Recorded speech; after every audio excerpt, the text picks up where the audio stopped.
Good morning बच्चों। कैसे हैं आप सभी? कैसी चल रही है पढ़ाई आप सबों की? उम्मीद है कि आप सभी अच्छे से पढ़ाई कर रहे होंगे, पूरी मेहनत कर रहे होंगे। हर सब्जेक्ट को जो है सो आप इक्वली जो है सो हर सब्जेक्ट का इक्वली पढ़ाई कर रहे होंगे। और मैथमेटिक्स में जो है सो आप लोगों को मन लग रहा होगा, मैथ्स सॉल्व करने में जो है सो आप लोगों को मन लग रहा होगा। ठीक है, तो आज हम लोग जो प्रोबेबिलिटी जो कल हम लोगों ने पढ़ा था ना, जो प्रोबेबिलिटी का जो कल हम लोगों ने पढ़ा था, उसी प्रोबेबिलिटी का आगे की जो चीज़ें हैं ना, जो इम्पोर्टेंट चीज़ें हैं प्रोबेबिलिटी के, वो मैं आप लोगों को बता देता हूँ। देखिए, चीज़ें ऐसी हैं कि जो प्रोबेबिलिटी चैप्टर है ना, उनमें तीन चीज़ के जो क्वेश्चंस हैं ना, वो बहुत आते हैं। एक तो हो गया आपका वो डाइस का, कि डाइस जो है सो रोल करने का। तो डाइस को रोल करने का आप लोगों को बताया मैंने कि उसमें जैसे टोटल जो नंबर्स होते हैं, डिजिट्स, वो 1 से लेके 6 तक होते हैं, 6 डिजिट होते हैं। तो वह जो टोटल जो डिजिट होता है उसको हम लोग क्या कहते हैं? सैंपल स्पेस कहते हैं। ठीक है, उसी तरह जो आपका टॉस जो करते हैं हम लोग है कॉइन का, तो कॉइन का क्वेश्चन, कॉइन से रिलेटेड क्वेश्चन, डाइस से रिलेटेड क्वेश्चन, और एक प्लेइंग कार्ड से रिलेटेड ना बहुत क्वेश्चंस आते हैं प्रोबेबिलिटी में। तो देखिए, प्लेइंग कार्ड का जो है ना, उसमें आपको ये जो है सो पता होना चाहिए कि प्लेइंग कार्ड में कौन सा कार्ड कितने नंबर्स का होता है, कितने कौन से कार्ड कितने होते हैं, ये आपको पता होना चाहिए। क्योंकि जब आपसे क्वेश्चन पूछा जाएगा तो उस क्वेश्चन में आपको ये पता होना चाहिए कि कौन सा कार्ड कितने नंबर का होता है, कितने नंबर्स के होते हैं कौन से कार्ड। तो देखो, 4 टाइप्स के ना कार्ड होते हैं प्लेइंग कार्ड्स में। बेसिकली प्लेइंग कार्ड्स में बेसिकली 4 टाइप्स के कार्ड होते हैं। ठीक है, एक देखिए ना, ऐसा फ्लावर जैसा एक होता है, एक ब्लैक कलर का ऐसा फ्लावर जैसा होता है, एक ब्लैक कलर का ना ऐसा फ्लावर जैसा एक कार्ड रहता है। उसको हम लोग कहते हैं क्लब। क्या कहते हैं उसको? उसको हम लोग कहते हैं क्लब। उस कार्ड को क्लब कहा जाता है। ठीक है, एक जो है ना पान के आकार का होता है, बेटल।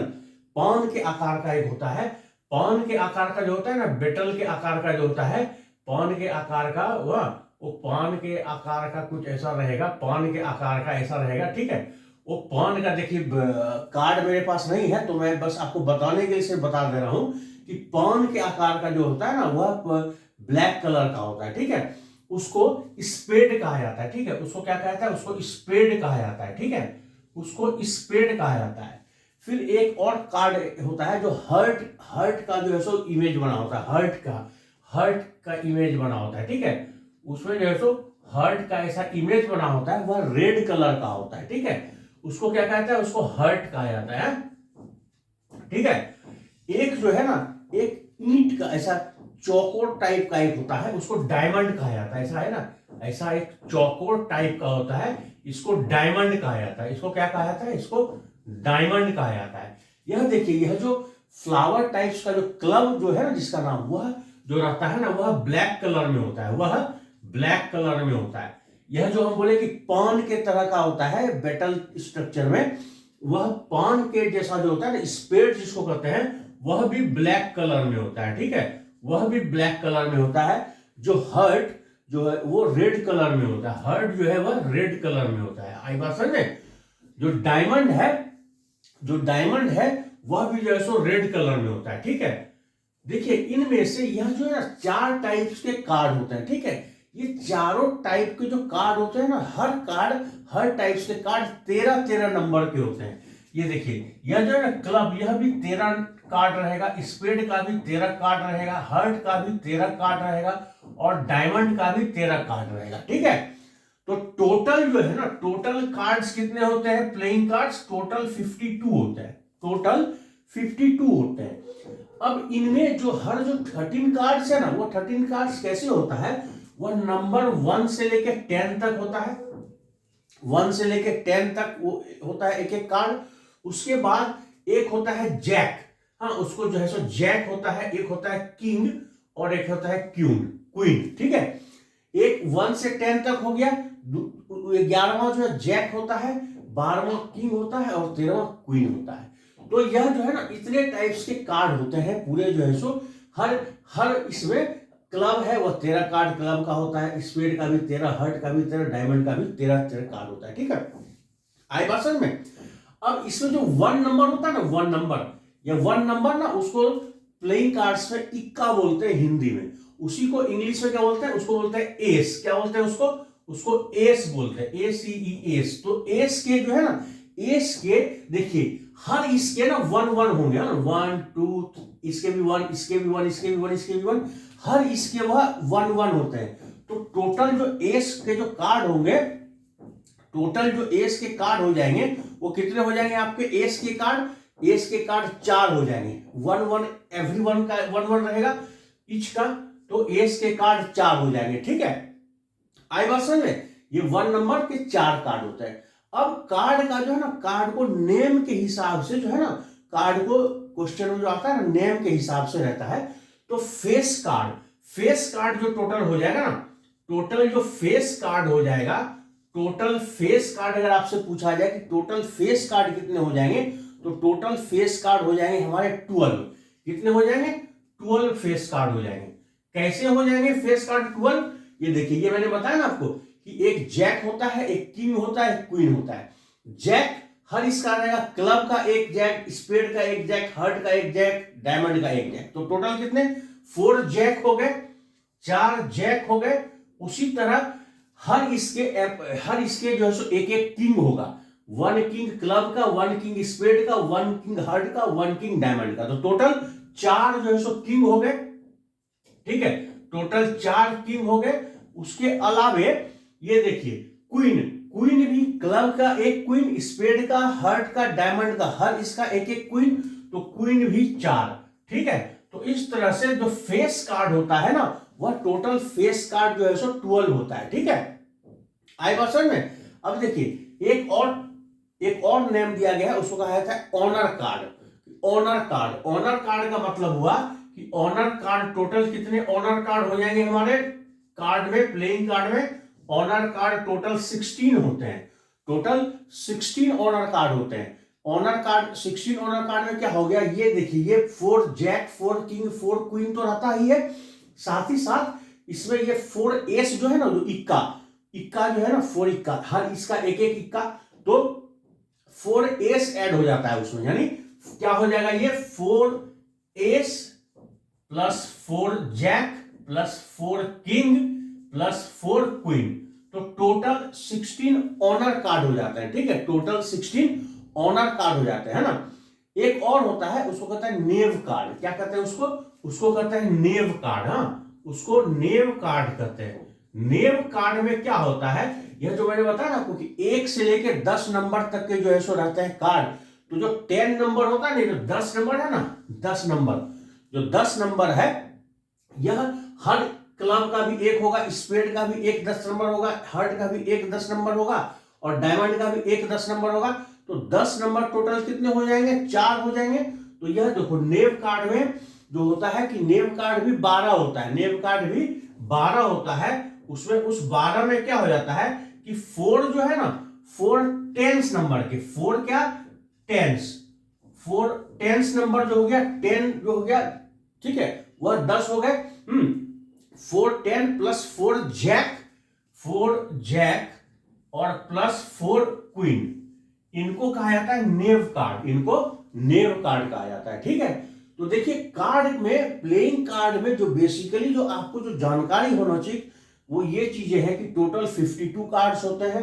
ये 13 अलग अलग कार्ड्स ऐसे होते हैं। एस के 4 कार्ड होते हैं, फेस कार्ड टोटल 12 होते हैं, ऑनर कार्ड 16 होते हैं, नेव कार्ड 12 होते हैं। ये आपको अगर पता होगा ना, तो ही आप प्रोबेबिलिटी के प्रॉब्लम को सॉल्व कर पाओगे जो कार्ड से, प्लेइंग कार्ड से रिलेटेड रहेगा। क्योंकि प्रोबेबिलिटी में पूछा क्या जाता है कि क्या प्रोबेबिलिटी है इसके होने की, तो उसके लिए आपको 2 चीजें जो है सो पता होनी चाहिए। एक कि टोटल नंबर ऑफ आउटकम्स, कि टोटल कितने आउटकम्स है, यानी कि सैंपल स्पेस। तो जैसे यहां सैंपल स्पेस कितना 52 है, तो टोटल सैंपल स्पेस कितने हैं, और हमारे जो है फेवरेबल आउटकम्स कितने, फेवरेबल आउटकम्स यानी अगर हम कहें कि एस के आने की संभावना, तो टोटल एस 4 होता है, 4 होता है, तो कोई सा भी इस कलर का एस, इस कलर का, इस कलर का, इस कलर, कोई सा भी एस आ सकता है। तो फेवरेबल आउटकम्स कितने हो गए, 4 हो गए, है ना। तो आपको ये पता होना चाहिए कि टोटल आउटकम्स और फेवरेबल आउटकम्स, तो ही जो है सो आप प्रोबेबिलिटी से रिलेटेड जो प्रॉब्लम होगा उसको आप सॉल्व कर पाओगे। ठीक है, तो ये कार्ड का जो सेक्शन है प्लेइंग कार्ड के बारे में, जो इंपॉर्टेंट जो चीजें हैं जो आपको पता होनी चाहिए, वो मुझे लगता है कि आपको समझ में आ गया होगा। ठीक है, आप ये पॉज करके आप इसका जो है स्क्रीनशॉट ले सकते हो, ताकि आपको जो है सो एक रेफरेंस मिल जाए। ठीक है, ओके।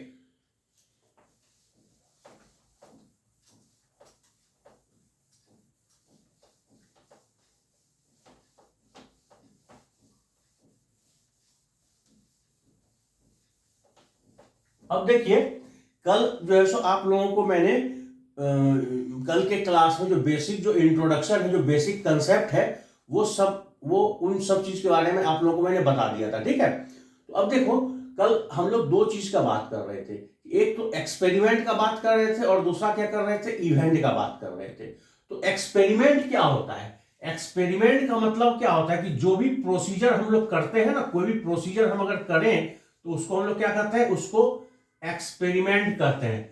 कि एक्सपेरिमेंट मतलब हम कुछ प्रोसीजर कर रहे हैं तो उसका जो आउटकम आएगा, क्या आउटकम आएगा, ये एक्सपेरिमेंट होता है। ठीक है सॉरी। तो कोई भी जो है सो प्रोसीजर, एनी प्रोसीजर, कोई सा भी जो प्रोसीजर है, दैट कैन बी डन, और उसका जो है सो कोई भी आउटकम, जो भी आउटकम्स आता है उसको हम लोग क्या कहते हैं, एक्सपेरिमेंट कहते हैं, है ना। ठीक है, तो any procedure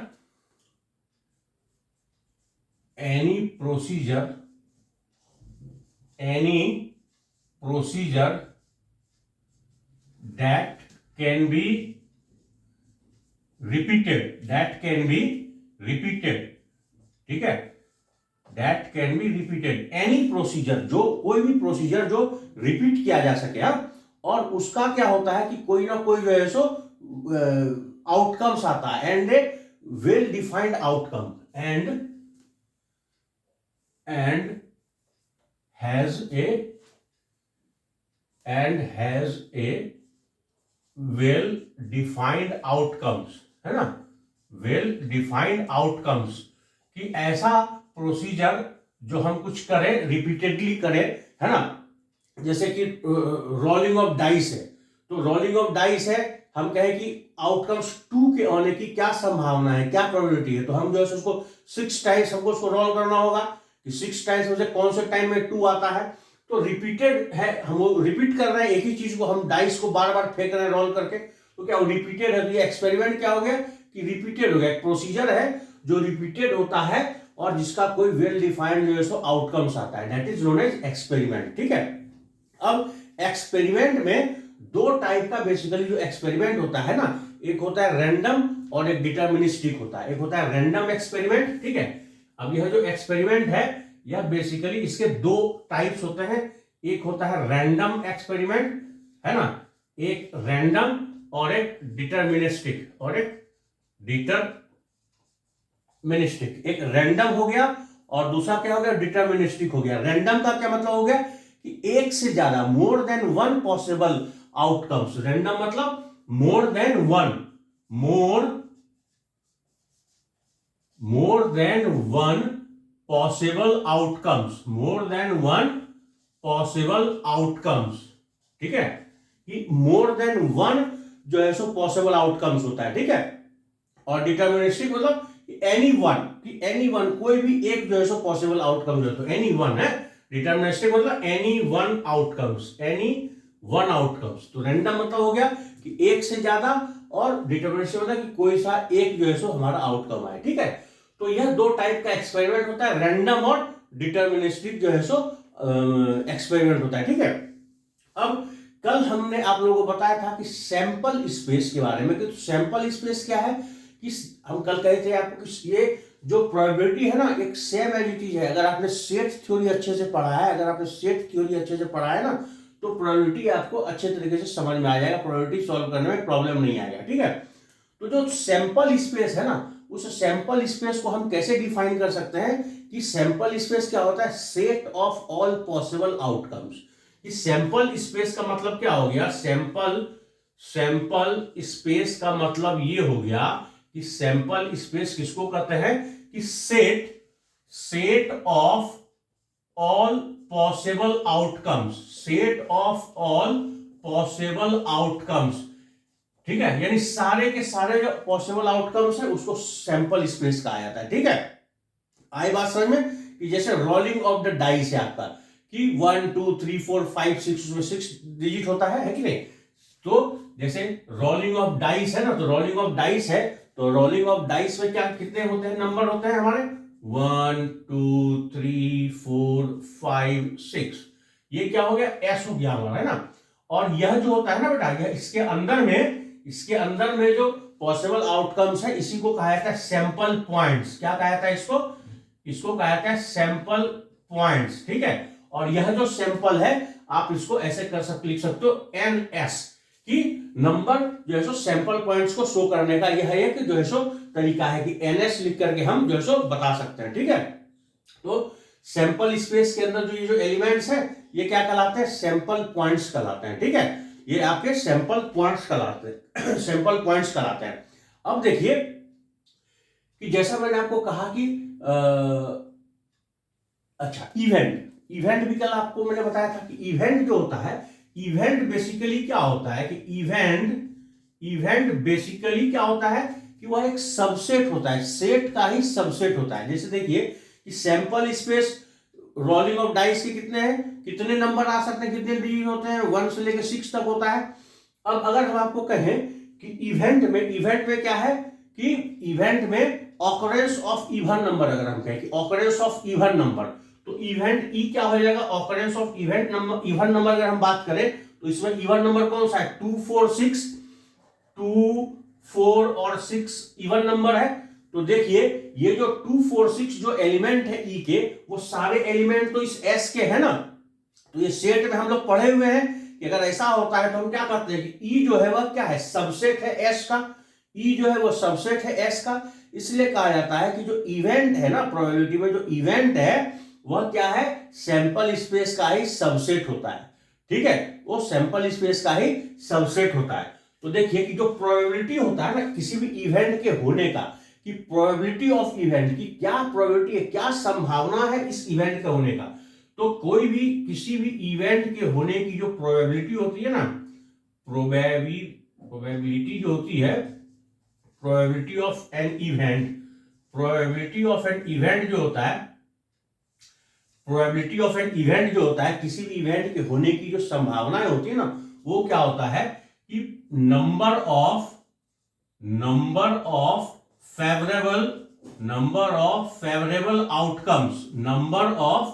favourable outcomes divide by total number of outcomes, divide by total number of possible outcomes, total number of possible outcomes. ठीक है, तो प्रोबेबिलिटी ऑफ इवेंट क्या हो गया कि number of favourable outcomes upon total number of possible outcomes.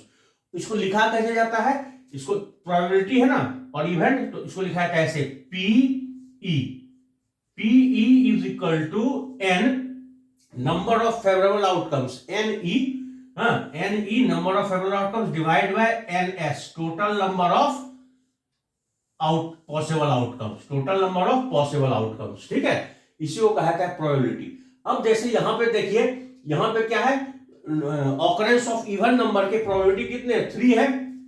तो क्या हो जाएगा, इसका जो प्रोबेबिलिटी है क्या हो जाएगा, वह फेवरेबल आउटकम्स वाला कितना है, वो 3 है, 2 4 6 3 है। और टोटल नंबर ऑफ आउटकम्स यानी सैंपल स्पेस कितना है, 6 है। तो 3/6 यानी क्या हो गया, ये 1/2, 1/2 इसका प्रोबेबिलिटी हो गया। आई बात समझ में। तो इस तरह से जो है सो हम प्रोबेबिलिटी ऑफ इवेंट निकालते हैं, number of favourable outcomes upon total number of possible outcomes के फॉर्मूला से। ठीक है, इनके भी आप चाहो तो ये ले लीजिए, स्क्रीनशॉट ले लीजिए पॉज करके, ताकि आपको रेफरेंस मिले। ठीक है,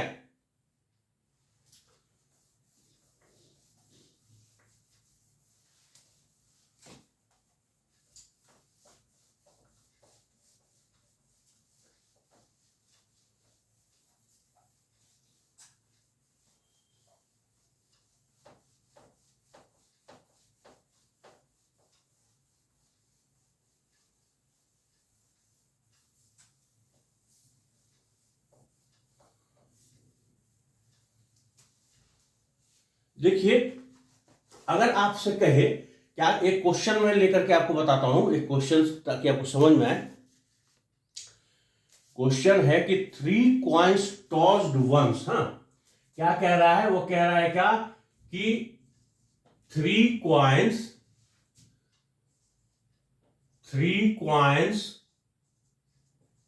tossed once, 3 coins tossed once, find probability find probability of, क्या कह रहा है ये, probability of occurrence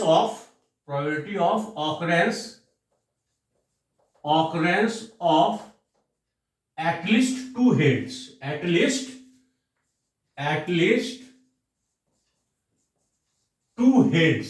ठीक है, कह रहा है कि 3 कॉइन्स है, 3 कॉइन्स है, उनको साइमल्टेनियसली जो है सो एक ही साथ टॉस किया जाता है। ठीक है, तो प्रोबेबिलिटी क्या होंगे कि 2 हेड आएगा। प्रोबेबिलिटी क्या है कि 2 हेड आने की प्रोबेबिलिटी क्या है। ठीक है, तो देखो, जब हम तीन को अगर हम टॉस करते हैं, तीन कॉइन को अगर हम लोग टॉस करते हैं, तो उसके जो है सो सैंपल स्पेस क्या क्या हो जाएगी। सैंपल स्पेस मतलब total number of outcomes, total number of possible outcomes क्या हो जाएगा, एस है ना। सैंपल स्पेस एस क्या हो जाएगा बेटा, अगर आपने टॉस किया तीनों को एक साथ, तो एक क्या संभावना है कि तीनों के तीनों में एच आ जाए। ठीक है, तीनों के तीनों में एच आ जाए। दूसरी जो है संभावना क्या हो सकती है कि पहला वाला टेल आ जाए और दूसरा और तीसरा हेड आ जाए। पहला वाला टेल आ जाए, दूसरा और तीसरा जो है सो हमारा हेड आ जाए। फिर उसके बाद और क्या संभावना हो सकती है कि एच टी, पहला दो जो है सो हेड आए, तीसरे का जो है सो टेल आए, यह भी संभावना हो सकता है।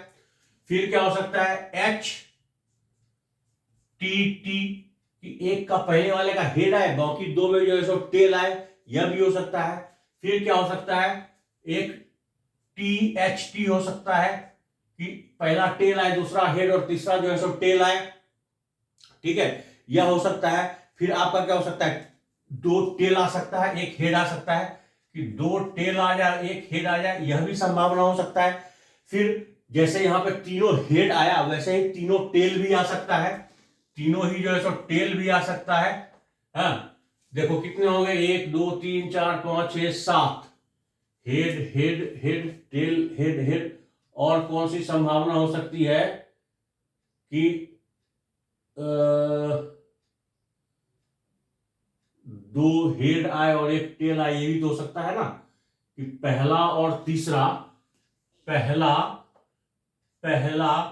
और तीसरा हमारा हेड आए और सेकेंड वाला जो है सो टेल आए, यह भी तो एक संभावना हो सकती है ना, है कि नहीं।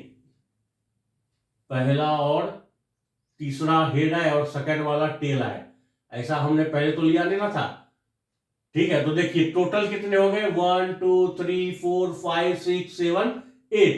टोटल कितने हो गए, सैंपल स्पेस कितने हो गए, टोटल 8 सैंपल स्पेस हो गए। ठीक है, अब इन 8 सैंपल स्पेस में 2 हेड और दो हेड आने की संभावना क्या है, यहां 1 हो गया, ये 2 हो गया, ये 3 हो गया, है कि नहीं, और यह 4 हो गया। 4 ही संभावना है, 4 ही संभावना है कि 2 हेड आ सकते हैं, है कि नहीं।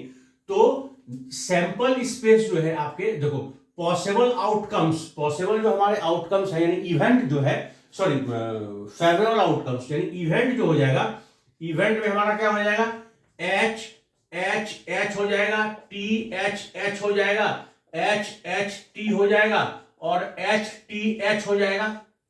ये हमारा इवेंट हो गया। यह जो है सो क्या हुआ, हमारा फेवरेबल आउटकम्स इवेंट, और वह number of possible outcomes sample space. ठीक है, तो प्रोबेबिलिटी इसके क्या हो जाएंगे, प्रोबेबिलिटी इसके 2 हेड आने के क्या हो जाएंगे, number of favourable outcomes, favourable कितना है 4 है, और टोटल कितना है 8 है। ये क्या होता है, NE अपॉन NS होता है, तो ये क्या हो जाएगा 4/8, यानी कितना 1/2। ये 1/2 क्या इसके प्रोबेबिलिटी है। अगर आप 3 कॉइन्स को टॉस करते हो तो 2 हेड एक साथ आए, इसके प्रोबेबिलिटी को हम लोग इस तरह से जो निकालते हैं। ठीक है, आई बात समझ में। एक और क्वेश्चन मैं लेता हूं ताकि और आपका क्लियर हो जाए। ओके, तो ये देखिए क्या कहता है एक दूसरा question, two dice rolled once, कह रहा है कि two dice rolled once, two dice rolled once, और क्या है, two dice rolled once, probability of getting a doublet, find probability of getting doublet, देखिए यह क्या कह रहा है, यह समझ में आया आपको? यह कह रहा है कि दो डाइस है, उनको एक साथ जो है ना, उनको एक साथ हम जो है सो रोल करते हैं। तो आप बताइए कि find the probability of getting doublet, doublet का मतलब क्या होता है कि सेम नंबर डाइस 1 पे और सेम नंबर डाइस 2 पे आ गए, ठीक है। यानी कि क्या वह कह रहा है कि ये सब 1 1 2 2 3 3 4 4 5 5 6 6, ये अगर दो डाइस है तो दो डाइस एक साथ अगर हम रोल कर रहे हैं तो डबलेट आने की कितनी जो है सो संभावनाएं हैं, 1 2 3 4 5 6, तो कितने हैं 6। ये क्या है, ये फेवरेबल आउटकम्स है, ये आपके इवेंट है, फेवरेबल आउटकम्स है, ठीक है। बट सैंपल स्पेस जो है, सैंपल स्पेस आपके कितने हो गए, जब आप दो डाइस को साइमल्टेनियसली आप जैसे उसको प्ले करोगे तो आपको मालूम है ना कि जब साइमल्टेनियसली करते हैं तो क्या होता है, मल्टीप्लाई हो जाता है, तो क्या हो जाएगा, सैंपल स्पेस हमारा क्या हो जाएगा 36 हो जाएगा, सैंपल स्पेस हमारा 36 होगा। 6 बार 1 6 बार 2 ऐसा करके तो मल्टीप्लीकेशन होता है, प्रोडक्ट हो जाता है, साइमल्टेनियसली करने में क्या होता है, प्रोडक्ट हो जाता है, तो 6 इंटू 6 क्या हो जाएगा 36 हो जाएगा। और आपका ये कितना इवेंट जो है, इवेंट हमारा क्या है, इवेंट हमारा जो 6 है, इवेंट हमारा 6 है, तो प्रोबेबिलिटी जो है, हाँ प्रोबेबिलिटी जो है हमारा, प्रोबेबिलिटी ऑफ दिस इवेंट जो है वो क्या हो जाएगा, N E upon N S, sorry N E upon N S, N E कितना है 6 अपॉन 36, तो ये क्या हो जाएगा 1 अपॉन 2 हो जाएगा, ये 6 36 कट जाएगा, 1 अपॉन 6 हो जाएगा, सॉरी 1 अपॉन 6। आई बात समझ में? ये क्या है, टोटल हमारा जो आउटकम्स है 36 है और हमारा जो फेवरेबल आउटकम्स है वो 6 है, तो 6 अपॉन 36, तो क्या हो जाएगा 1 अपॉन 6 जो है सो मेरा इसका जो है सो प्रोबेबिलिटी हो जाएगा 1 अपॉन 6, ठीक है। तो इस तरह से आप क्वेश्चन को पढ़ के देखो, वेरी सिंपल है, बहुत ही सिंपल चीज है कि आप प्रश्न को पहले पढ़िए, क्वेश्चन को पढ़िए और आप ये समझिए कि आपका सैंपल स्पेस क्या है, सैंपल स्पेस का कितने एलिमेंट है, क्या क्वांटिटी है, और जो हमारा फेवरेबल आउटकम्स है यानी कि जो इवेंट है उसके क्वांटिटी क्या है। बस सैंपल स्पेस को आप डिवाइड कर दो इवेंट से, तो जो है सो आपका मिल जाएगा, रिक्वायर्ड जो भी सॉल्यूशन है वो आपको मिल जाएगा, ठीक है। आई बात समझ में? तो यह जो है बेसिक चीजें हैं, ऐसे ही प्रॉब्लम प्रोबेबिलिटी में आपको इसी टाइप के प्रॉब्लम आएंगे।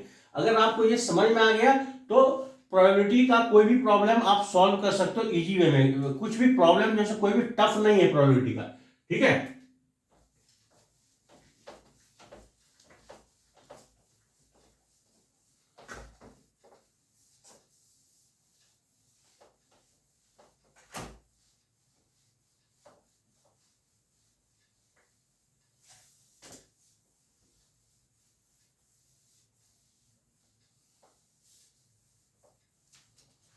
अब देखिए इसी में जो है ना प्रोबेबिलिटी में जो एक इंपॉर्टेंट जो चीज है, ऑलरेडी हम वो चीज बता दिया आपको, इवेंट्स के बारे में कैसे हम लोग जो है उसको ऑब्जर्व करते हैं, कैसे हम सॉल्यूशन निकालते हैं।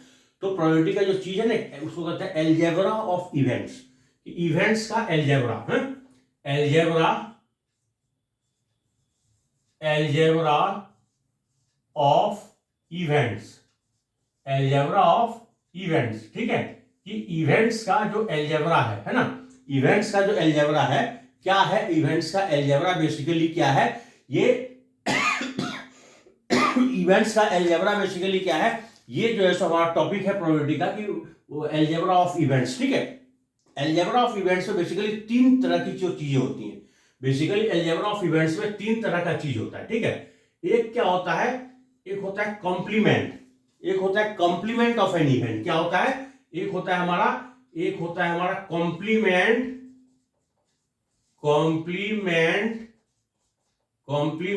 Of an event. ठीक है, एक हो गया हमारा कॉम्प्लीमेंट ऑफ एन इवेंट, दूसरा जो होता है यूनियन ऑफ एन इवेंट, और तीसरा जो होता है वह intersection of an event. Union और इंटरसेक्शन। ठीक है, यूनियन ऑफ इवेंट, ठीक है, और थर्ड जो होता है क्या होता है? Intersection of event. ठीक है, intersection of event. Complement of event, ये कंप्लीमेंट भी जो है सेट थ्योरी में पढ़ा हुआ है।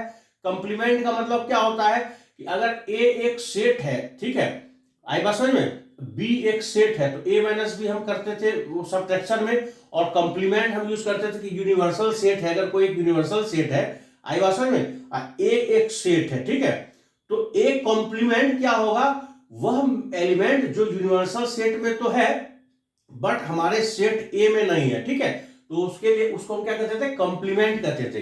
सेट थ्योरी में उसको क्या कहते थे? कंप्लीमेंट कहते थे। ठीक है, तो अब देखिए कंप्लीमेंट को आप समझने की कोशिश कीजिए कि कैसे, कि मान लीजिए कि एक्सपेरिमेंट जो है हमारा, एक्सपेरिमेंट कहता है कि एक्सपेरिमेंट क्या कहता है? एक्सपेरिमेंट की रोल को डाइस किया।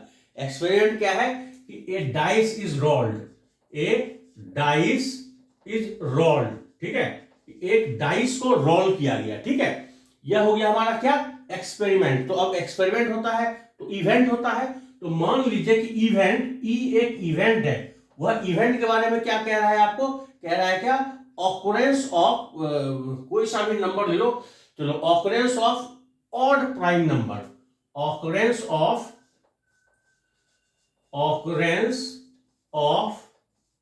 ऑड प्राइम नंबर, ठीक है, occurrence of odd prime number. ठीक है, एक्सपेरिमेंट क्या है हमारा? कि जो है सो ए डाइस इज रोल्ड, और इवेंट क्या है? कि occurrence of odd prime number. आई बात समझ में? तो सैंपल स्पेस जो होगा आपका, सैंपल स्पेस में क्या हो जाएगा? 1 2 3 4 5 6 हो जाएगा, और इवेंट जो है, इवेंट क्या हो जाएगा हमारा? कि occurrence of odd prime number है, तो इनमें से ऑड प्राइम नंबर कौन सा है? ऑड प्राइम नंबर इनमें से 3 और 5 है, 3 और 5, 3 और 5 जो है सो ऑड प्राइम नंबर है। ठीक है, तो मैंने क्या कहा कि इसका इवेंट का कंप्लीमेंट ऑफ दिस इवेंट क्या होगा? वह एलिमेंट जो सैंपल स्पेस में तो है बट इसमें नहीं है। किसमें नहीं है? इवेंट में नहीं है।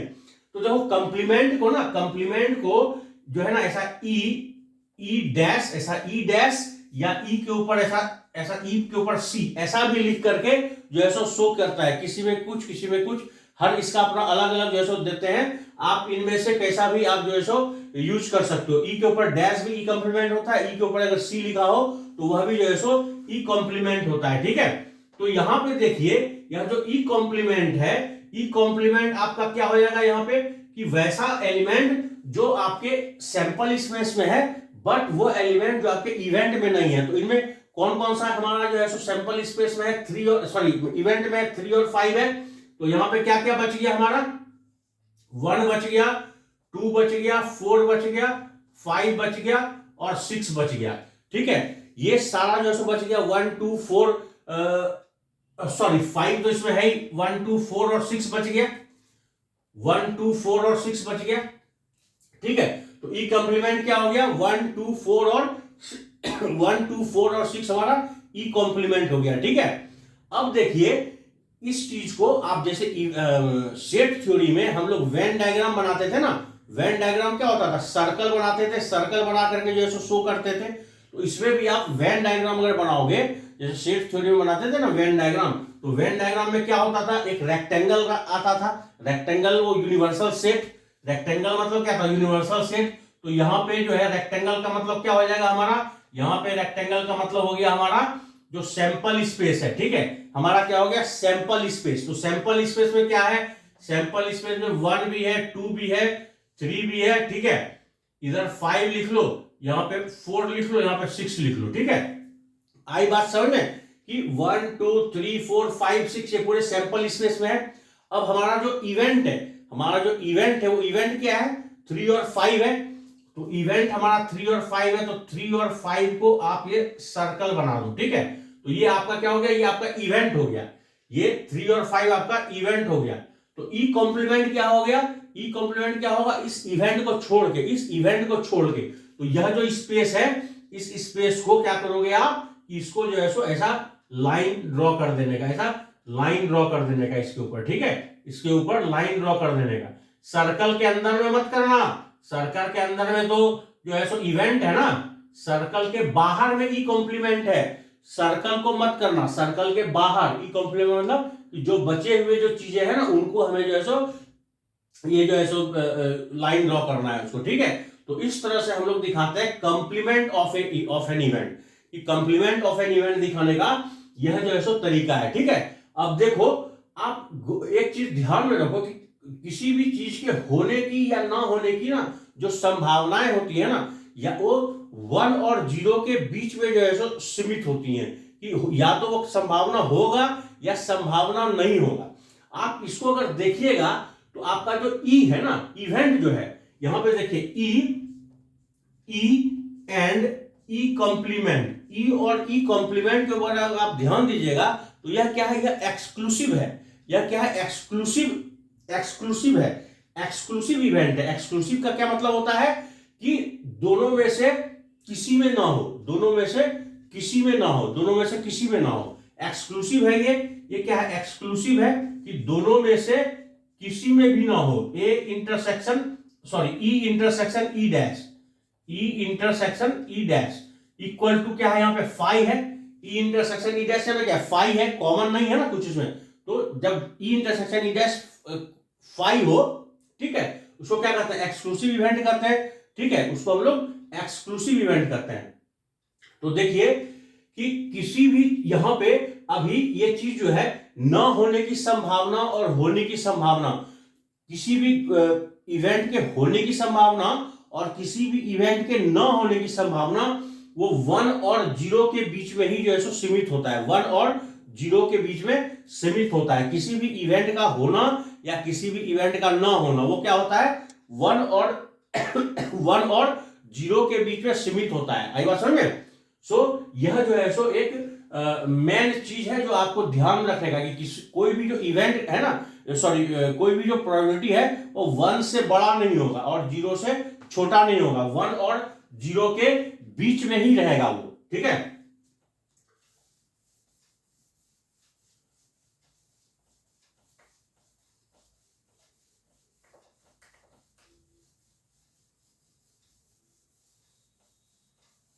देखो एक और प्रॉब्लम ले लेते हैं।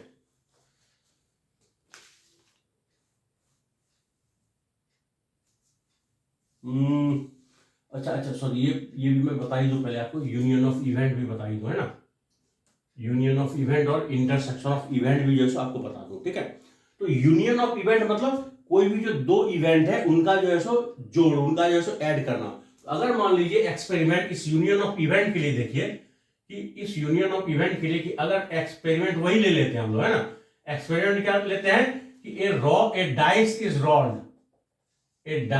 रोल्ड, एक डाइस को रोल्ड किया जाता है, ठीक है, और दो इवेंट होता है। एक पहला इवेंट होता है E1, लिख लेते हैं कि पहला इवेंट है कि पहला इवेंट हमारा ऑकरेंस ऑफ इवन नंबर, कि क्या है इवेंट हमारा, ऑकरेंस ऑफ इवन नंबर, कि पहला इवेंट ऐसा हो कि ऑकरेंस ऑफ इवन नंबर, है ना, आए बात समझ में। और दूसरा हो दूसरा कोई भी इवेंट आप ले लो, कोई सा भी आपके हिसाब से, कि इवन नंबर लिए तो ले लो आप ऑकरेंस ऑफ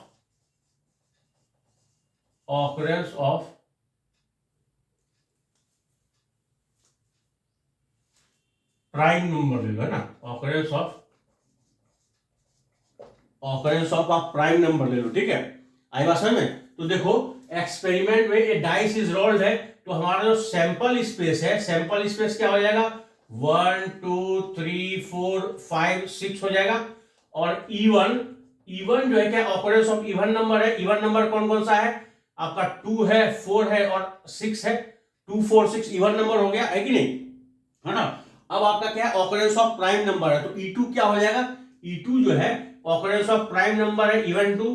तो प्राइम नंबर क्या है, 2 एक प्राइम नंबर है, 2 खुद एक प्राइम नंबर है, 3 और 5 है, तो 2 3 और 5 क्या हो गया हमारा, इवेंट 2 हो गया। इवेंट 2 क्या हो गया, 2 3 5 हो गया, ठीक है।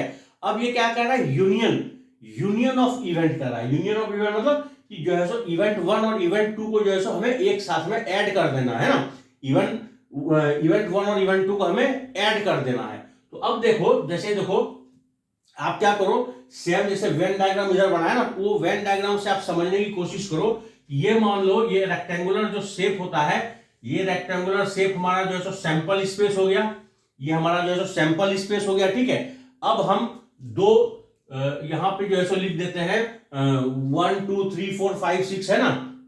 तो 1 को थोड़ा अलग लिखो, इधर 1 को अलग लिखो, यहां पे 2 लिख दो, यहां पे 3 लिख दो, इधर 4 लिख दो, इधर 5 और 6 लिख दो, इस तरह से लिख दो, है ना। इस तरह से अगर आप लिख देते हो तो अब देखो जो इवन, इवन जो है, इवन में क्या है हमारा 2 4 6 है, तो ये रहा 2 4 और 6, ठीक है। और हमारा जो E2 है वो क्या है, 2 3 5 है, ठीक है। ये रहा 2 3 5, ठीक है, 2 3 5 सॉरी।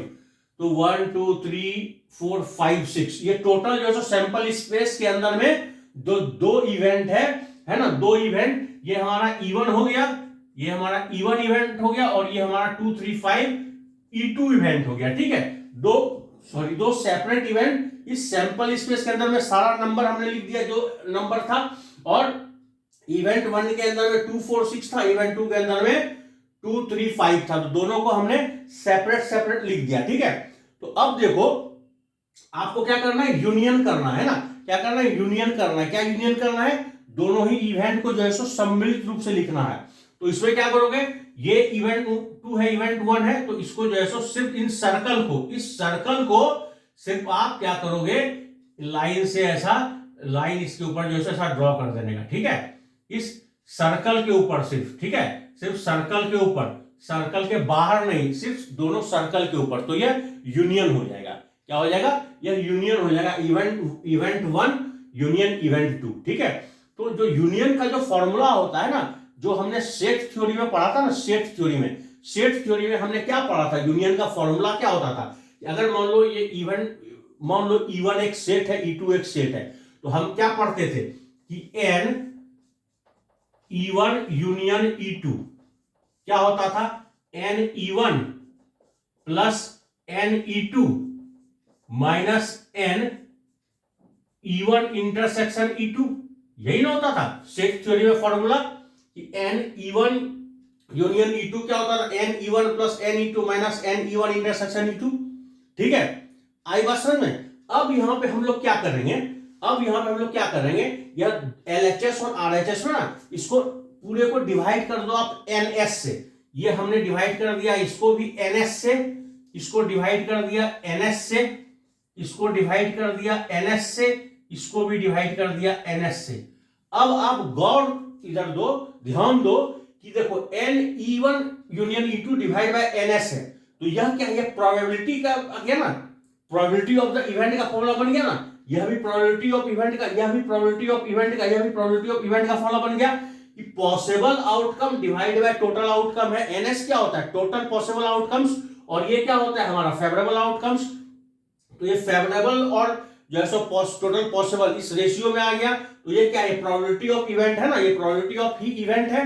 तो इसके लिए जो यूनियन का जो फॉर्मूला होता है, जब हमारा दो इवेंट हो, उन दो इवेंट का जो यूनियन का फॉर्मूला होता है वो यही सेम फॉर्मूला है कि N E1 union E2 equal to N E1 plus N E2 minus N E1 intersection E2। और अगर ये दो म्यूचुअली एक्सक्लूसिव हैं तो इसका मतलब क्या है कि इंटरसेक्शन में कोई भी एलिमेंट नहीं आएगा। तो अगर if E1 and E2 mutually exclusive है, अगर इफ, यहां पर तो नहीं है, यहां पर तो है ना कॉमन, ये 2 है कॉमन है, अगर म्यूचुअली एक्सक्लूसिव है, अगर दो इवेंट म्यूचुअली एक्सक्लूसिव है तो उस केस में ये जो है सो जीरो हो जाएगा। म्यूचुअली एक्सक्लूसिव में क्या होता है कि इंटरसेक्शन जो है सो कुछ आता नहीं है कॉमन, तो जीरो नल सेट हो जाता है। तो उस केस में फॉर्मूला क्या हो जाएगा, n e1 union e2 upon ns equal to n e1 upon ns plus n e2 upon ns। आई बात समझ में? सो यह जब म्यूचुअली एक्सक्लूसिव आपका जो है सो रहेगा उस केस में, ठीक है। तो इस तरह से हम लोग जो है सो फॉर्मूला जो है सो डेराइव करते हैं और फॉर्मूला का जो है हम लोग यूज करते हैं प्रोबेबिलिटी को सॉल्व करने के लिए, ठीक है। तो इस फॉर्मूला को आप जो है सो ऐसे लिख सकते हो, इस फॉर्मूला को बेसिकली आप जो है सो लिख सकते हो कि P probability of E1 union E2 is equal to, ये देखो ये प्रोबेबिलिटी के फॉर्म में है ना, तो probability of E1 union E2 क्या होता है, probability of E1 plus probability of E2 plus probability of E1 intersection E2, और यह जीरो हो जाएगा अगर दोनों म्यूचुअली जो है सो एक्सक्लूसिव है, ठीक है। तो म्यूचुअली अगर एक्सक्लूसिव होगा तो यही जो डायग्राम, वेन डायग्राम यहां पे ऐसा बनाए हो ना, वो वेन डायग्राम कैसा बन जाएगा, वो ऐसा बन जाएगा, एक इवेंट ये एक इवेंट ये, दोनों ही इवेंट है, कॉमन कुछ नहीं है, दोनों ही इवेंट है, कॉमन कुछ नहीं है, तो ये म्यूचुअली एक्सक्लूसिव हो गया। जब कॉमन नहीं है वो यह केस बन जाता है, ठीक है। तो ऐसे केस में वह क्या हो जाएगा, जीरो हो जाएगा, ठीक है। आई बात समझ में? सो यह था यूनियन ऑफ इवेंट का। यूनियन ऑफ इवेंट हो तो हम ये फॉर्मूला जो है यूज करते हैं, हम ये फॉर्मूला यूज करते हैं यूनियन ऑफ इवेंट के लिए, ठीक है। आई बात समझ में? फॉर्मूला अगर याद रहेगा तो प्रॉब्लम जो है सो इजीली सॉल्व हो जाएगा, ओके। अब देखो एक लास्ट जो बचा है आपका, इंटरसेक्शन ऑफ एन इवेंट, की इवेंट का जो इंटरसेक्शन ऑफ इवेंट में, उसमें हम कैसे जो है सो अप्लाई करेंगे, फॉर्मूलाज को कैसे अप्लाई करेंगे, ठीक है।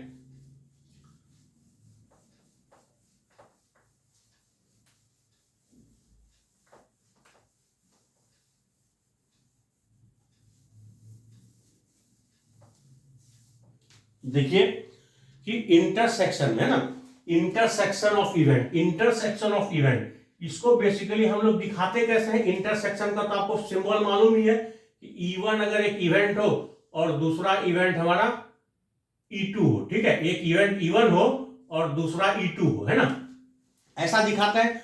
कोई कोई जो है सो E1.E2 भी लिखेगा, आपको E1.E2 भी लिखेगा, ठीक है। कोई कोई E1 एंड E2 भी लिखेगा, E1 एंड E2। देखिए इंटरसेक्शन में ना एंड यूज करते हैं और यूनियन में ना और यूज करते हैं, और इंटरसेक्शन में क्या करेंगे हम, E1 and E2, E1 and E2 and word use होता है इंटरसेक्शन के लिए, और इवेंट के लिए और यूज होता है, और कि E1 और E2 और यूज होता है इवेंट के लिए स्टेटमेंट में, और एंड यूज होता है इंटरसेक्शन ऑफ इवेंट के लिए एंड यूज होता है, और यूनियन के लिए और यूज होता है, ठीक है। तो E1 एंड E2, या इसको आप ऐसे भी लिख सकते हो कि both E1 and E2, both E1 and E2, यह सब एक ही बात है, ये सब पूरा एक ही चीज को दर्शा रहा है कि यह इंटरसेक्शन का जो है सो पॉइंट है ना, ये एक ही चीज को दिखा रहा है। तो अब देखिए अगर मान लीजिए कि कहता है कि हम इसका जो है समझते हैं, इसको कैसे कर सकते हैं, कि वही एक्सपेरिमेंट अगर हम लोग लेते हैं, क्या एक्सपेरिमेंट था कि ए डाइस इज रोल्ड, एक डाइस को जो है सो रोल किया जाता है, ठीक है। तो इवेंट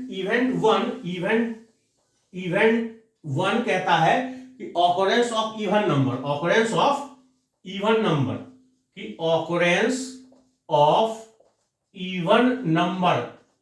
नंबर के आने की क्या संभावनाएं हैं, क्या प्रोबेबिलिटी है, ठीक है।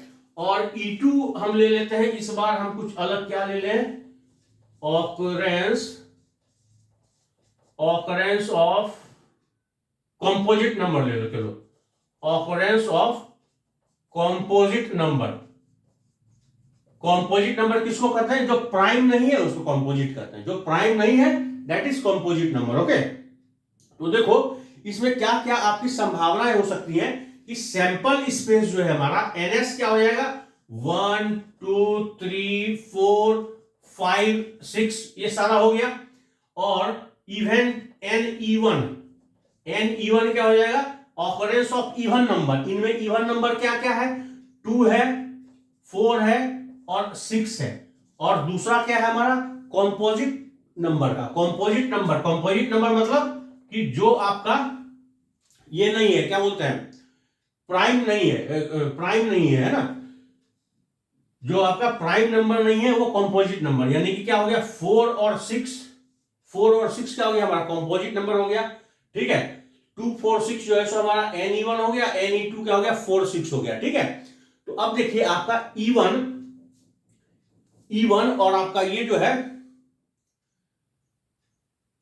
हाँ इंटरसेक्शन जो है इंटरसेक्शन का यहां पे अगर हम इंटरसेक्शन निकालेंगे तो E1 intersection E1 intersection E2 क्या हो जाएगा कि जो दोनों में कॉमन है 2 4 6 इनमें कॉमन क्या है 4 और 6 कॉमन है, 4 और 6 कॉमन है, 4 है और 6 है, यही दो एलिमेंट जो है सो कॉमन है। आई बात समझ में।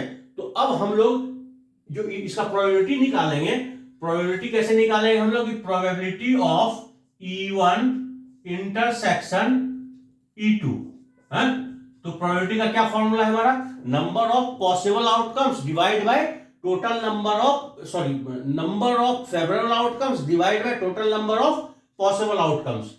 तो फेवरेबल आउटकम्स कितना है हमारा ये E1 E2 2 है, फेवरेबल आउटकम्स ये है और total number of possible outcomes ये है ns।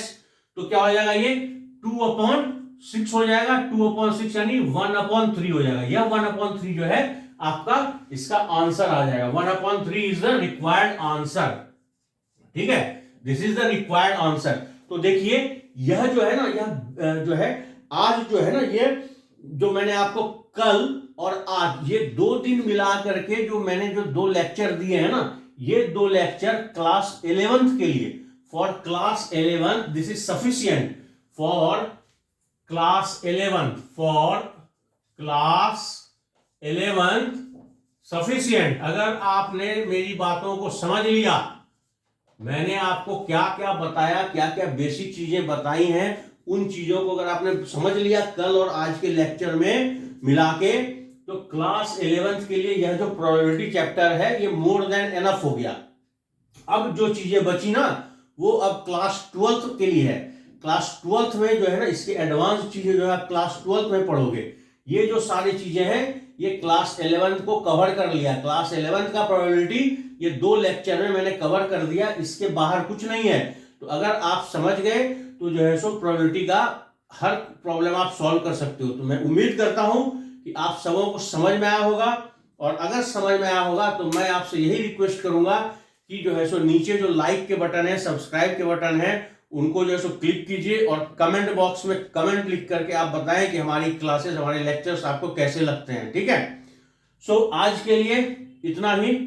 ओके तो आप लोगों को कुछ प्रॉब्लम हो तो आप हमें कमेंट करके जो है सो पूछ सकते हैं, मैं आप लोगों का जो है सो उस प्रॉब्लम को सॉल्व कर दूंगा और आप लोगों को बता दूंगा कि कैसे जो है सो सॉल्व किया जाता है जिस प्रॉब्लम में भी आपको जिस भी क्वेश्चन में आपको कुछ समस्याएं हो। ठीक है तो आज के लिए इतना ही। चलिए आप सबों को जो है so good day, have a nice day. आप सबों के दिन शुभ हो, हंसते रहिए, मुस्कुराते रहिए और मैथमेटिक्स बनाते रहिए। ठीक है चलिए बाय बाय।